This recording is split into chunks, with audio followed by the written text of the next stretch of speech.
Something else Bashar says that I find very interesting, and again, I'm always reminded that much of what is discussed in the metaphysical arena is very difficult to put into accurate words.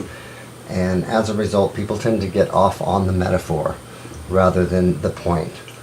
And I think that can happen sometimes too when they speak. I know it can. So anyway, I'm wondering, Bashar says that billions of times per second we are passing through different realities, and that is what causes the perception of time. That is what we do to create. That is a wonderful analogy. You must remember that those that channel him are on an evolutionary jaunt themselves. They are on a journey themselves. They speak more in technical terms, which is wonderful. There is nothing wrong with that at all. That is a beautiful analogy, that every second that you turn, you're in a new reality. It is very true on very many levels. What is difficult and why we do not stop there is because it is already difficult enough to explain to mankind the power they possess within to change their reality, much less that their reality changes every second. That would be too much for them. So we begin small. Each time that you advance in your spirituality, in your non-physical and physical worlds, you will experience those same things. You will learn to project your consciousness forward, to speak through others, to experience their experiences. So, in the beginning, it will be just like this. You will speak very technically, you will speak very matter-of-factly. It will be a new experience for everyone. As it becomes, as you say, old hat, things change. The way you perceive it, the way you process it becomes different.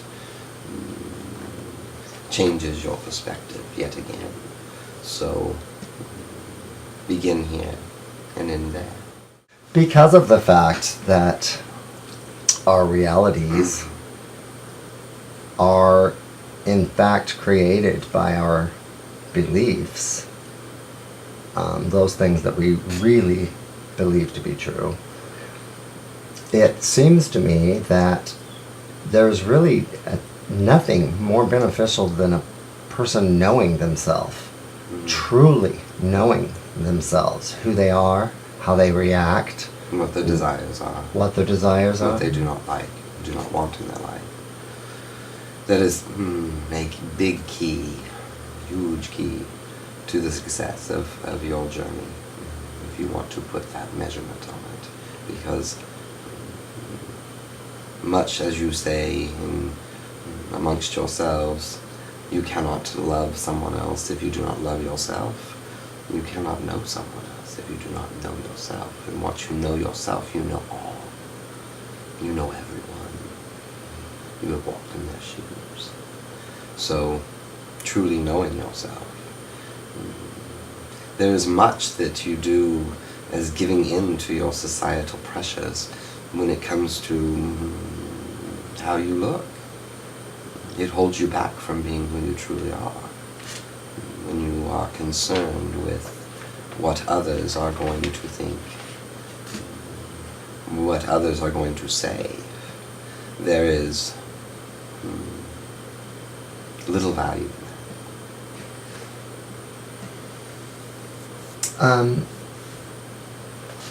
This is partly for personal reasons, and maybe others will find it curious. We'll see if it gets posted later. Since January of this year, since this all started with Bryan and for myself, I seem to, and have been told that I've been kind of on an accelerated process myself, so that I'm assuming, keep the gap from being too great between he and I, so we can still communicate. That being said, I'm wondering, is that something that is done as a decision between consciousnesses coming to a decision, or is that something that happened as a natural act of just part of the machine It is all because of I was that. because of being in his It life? is all of that. A decision was made, but it was the natural decision that was to be made, so there was no decision to be made. Does that make sense to you? Somewhat. It's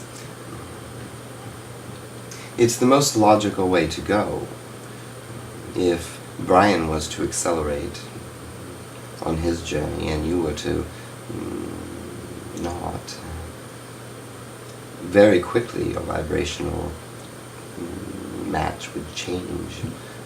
You would grow apart quickly, and there is purpose for you two together. So that is important that you grow together. It is also natural that you grow together when you are with somebody who is, their vibration is raising, and you are open and allowing. Then it's a natural process that you normally would keep up with that person just because you are open to it when you are around it. You feel the vibrational change if you were still sitting back a year ago in the same spot you are. It would be the same, that same old vibration, and yet Bryan's vibration would be somewhere else. Right. So